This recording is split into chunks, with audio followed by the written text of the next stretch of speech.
Hello friends, ఇవాళ మనం చేయబోయే రెసిపీ ఆలు పరాటా. దీనికి కావాల్సింది ఒక బౌల్ తీసుకోవాలి. దీనిలోని మనం ఉడకబెట్టిన ఆలును మెత్తగా చేసుకొని వేసుకోవాలి. ఆలు వేసుకున్న తర్వాత సన్నగా కట్ చేసుకున్న పచ్చిమిరపకాయలు వేసుకోవాలి 2. తర్వాత కొంచెం కొత్తిమీర సన్నగా కట్ చేసుకొని వేసుకోవాలి. ఉప్పు కారం వేసుకోవాలి. వేసుకొని కొంచెం ఒక హాఫ్ స్పూన్ జీలకర్ర వేసుకున్న తర్వాత ఒకసారి మనకు ఆలుకు అనేది ఉప్పు కారము కొత్తిమీర అంతా పట్టేటట్టు కలుపుకున్న తర్వాత దీనిలోకి మనం కొంచెం పిండి పోసుకుంటూ మనకు పిండి ముద్ద వచ్చే వరకు కొంచెం పిండి పోసుకుంటూ మనము కలుపుకోవాలి.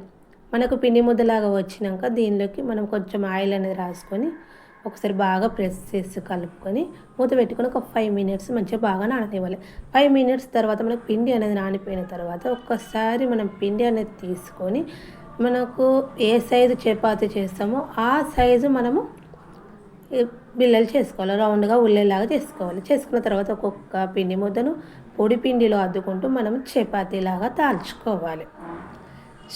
స్టవ్ ఆన్ చేసి మనం చపాతీ ప్యాన్ను గరం వేడి చేసుకోవాలి. చపాతీ ప్యాన్ అనేది గరం అయినాక దీనిపైన కొంచెం ఆయిల్ అనేది వేసుకొని మనం తయారు చేసుకున్న ఆలు చపాతీని వేసుకొని పైన కొంచెం అనేది ఆయిల్ అని రాసుకున్న తర్వాత ఒక సైడ్ కాలాక ఇంకొక సైడ్ మరేసుకోవాలి.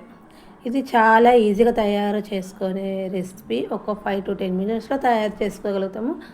టేస్ట్ మాత్రం చాలా బాగుంటుంది. ఇలా కాలిన చపాతీని ప్లేట్లోకి తీసుకోవాలి.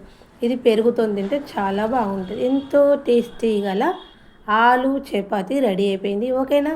బాయ్ ఫ్రెండ్స్, మీరు ఒకసారి ట్రై చేసి చూడండి. చాలా ఈజీ రెసిపీ.